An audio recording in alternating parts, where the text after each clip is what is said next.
Ils sont acquis au mouvement et à la cause de l'opposition gabonaise et ont tenu à répondre présent pour le point de presse où les 5 ans d'Ali Bongo Ondimba ont été mis en cause.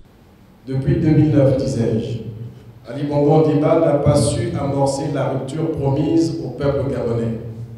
Il n'a pris aucune initiative sérieuse pour décrisper l'atmosphère délétère qui caractérise la gestion scabreuse du pays sous son règne.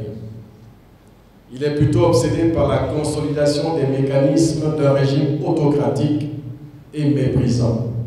C'est ainsi qu'il s'est arrangé à verrouiller la Constitution et à la dénaturer dans un élan monarchique face à un Parlement monocolore et aux ordres. Cela se traduit essentiellement par l'absence de séparation des pouvoirs exécutifs, législatifs et judiciaires.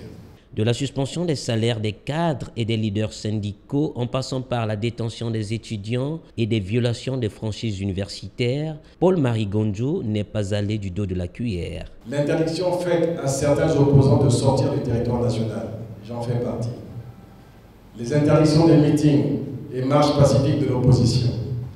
La confiscation des salaires des cadres de l'administration militante de l'Union nationale depuis 2011.